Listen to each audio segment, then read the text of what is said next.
Hi crafty friends, Shana from ShanoukiArt.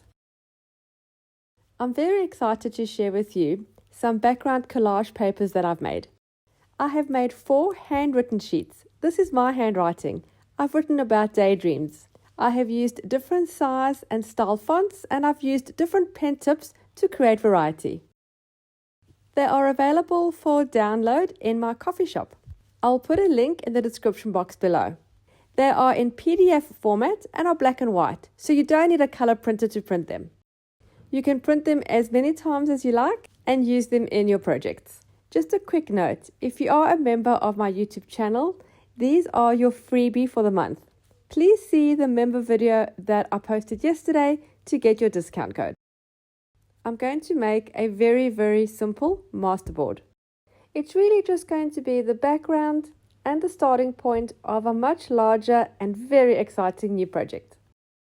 So I'm starting with an A4 piece of mixed media paper, and then I'm tearing some of my handwriting background, just making really rough strips, and then I'm going to glue this down with glue stick just randomly.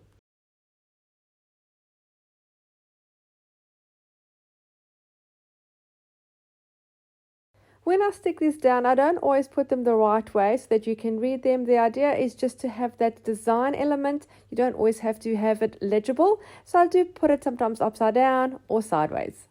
Of course, this is personal preference. If you like it all one way, you can do it that way too. I've done a few strips with a larger font, and now I'm doing one with a smaller font and cutting it into smaller pieces. There's no real design element at this point. I really am just sticking it down into little spots on the paper.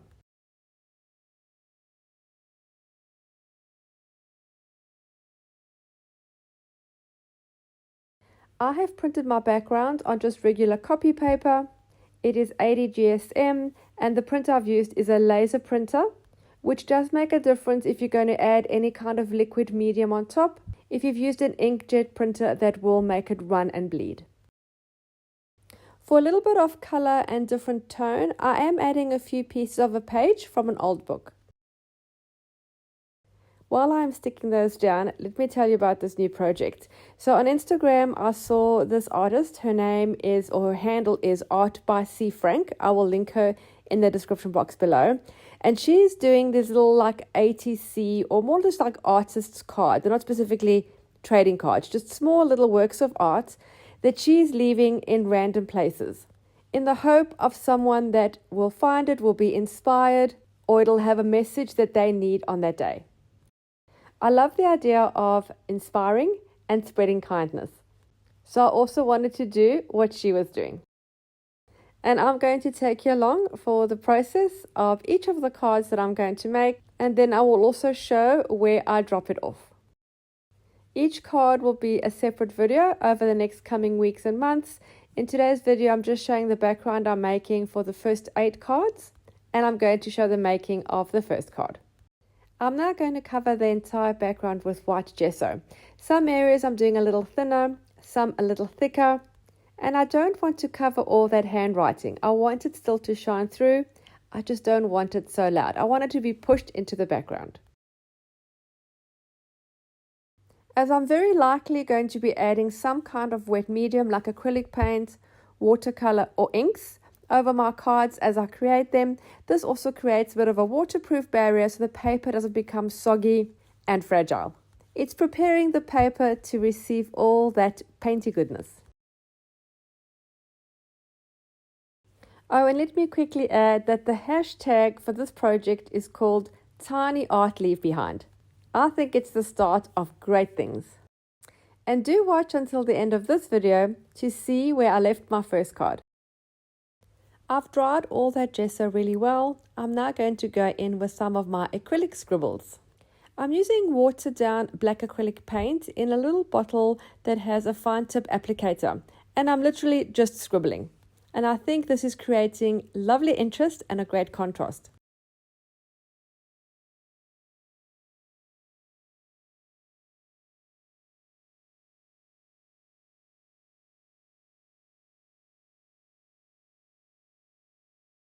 I'm drying that acrylic paint really well, and I think we're done for the base of the background. I'm now going to cut up my little cards. Usually I like to keep the little spiral edge on my papers, but for this project I am going to trim that off. I'm not going to measure as per usual, I'm just going to fold in half and cut my paper half long ways. And then I'm going to cut each piece into 4. Again, folding in half and cutting, and then folding the smaller piece in half. They don't have to be perfect, just cut into a rectangular shape. Or square, whatever you like.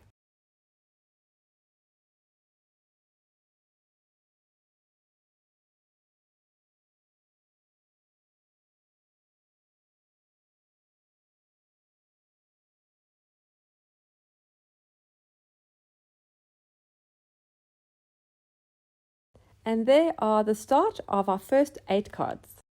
I love turning them over and see how the designs have worked out once they've been cut. Ooh, I love them. Don't those look fun? So not to show any favoritism, I'm turning them over and just randomly picking one. We're going to work on this one today. Again, as usual, have no idea what I'm doing. Let's just pull some elements together and see what we come up with. Loving this turquoise paper that I made. It's on an old encyclopedia page, and I'm definitely going to use a piece of that. I then have some more scribble papers. This was just actually an index card that I had on my desk that I was just scribbling with a permanent marker, and it came out really good, so I'm using it in my artwork.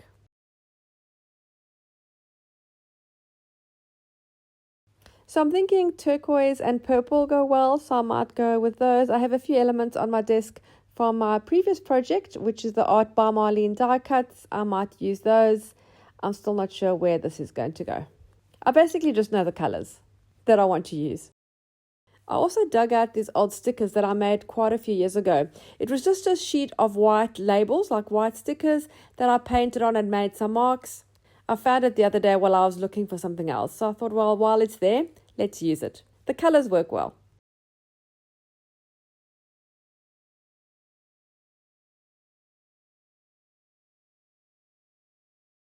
And because it's quite old, the stickiness is probably not going to stick long. So I'm just going to use some glue stick just to make sure it's secure.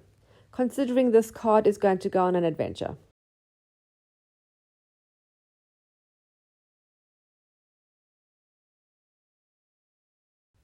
I'm going to add some stenciling. I've got my botanical stencil, then I've got some purple and turquoise ink.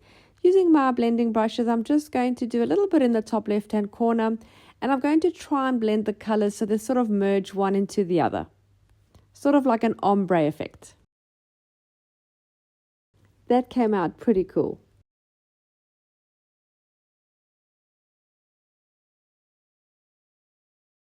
I don't think I want to do much more on this card. Just add the focal point. I don't want to overdo it. So now do bear with me as this focal point took a little while to finalize. I first had the idea of making the focal point to match the botanical stenciling I did. So I did a section of blended purple and turquoise ink.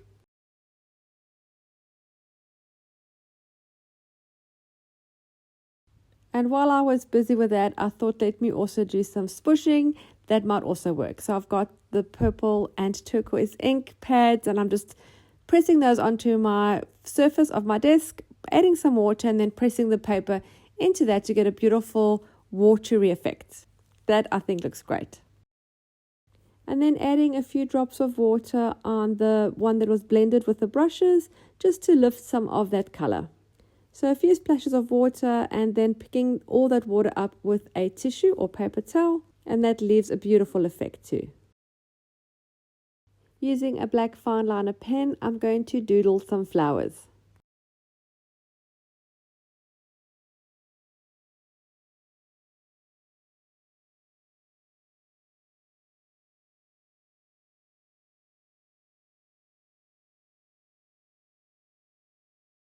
And then going to fussy cut them out. And that was my idea for the focal point, but it is very lackluster. And I think because the color and tone is the same, it's really just getting lost.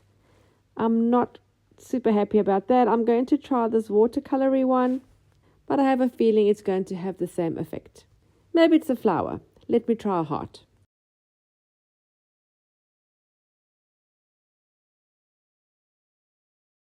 Nope, not great either. I think we need a bright contrasting color. Let's try this pinky red.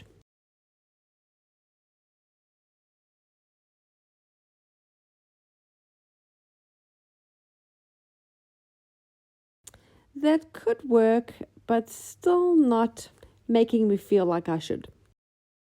I'm going to try this mustardy color with the turquoise spots.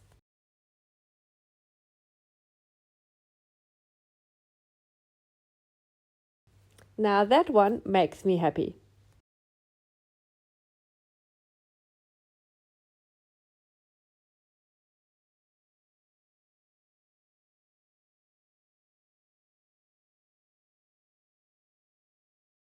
Let's double the happiness and make another heart.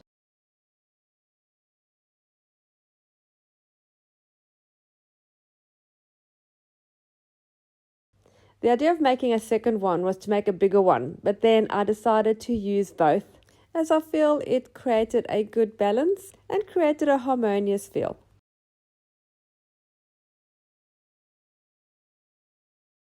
Happy with those, so I'm going to glue them down. I'm using a clear craft glue.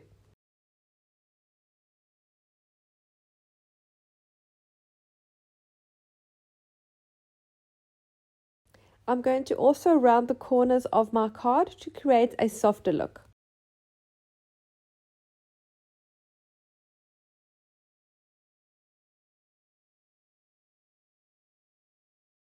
I'm going to do a drawn line all the way around the card with a black fine liner pen.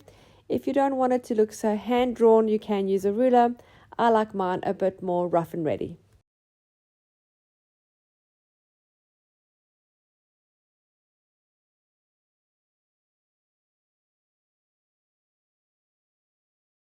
As a final touch, I'm going to add a sentiment.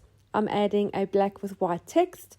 I'm going to cut it in half. It's quite a long sentiment, so I want to just put it in two parts. And I'm going to use a black fine liner pen just to draw around the sentiments too, just to give it that doodle-like feel.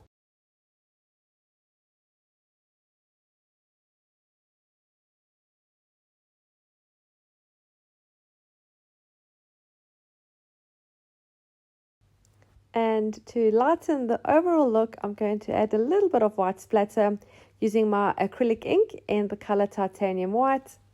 I always love the look a little bit of splatter gives the piece of art. Now let me show you what happened to this little card.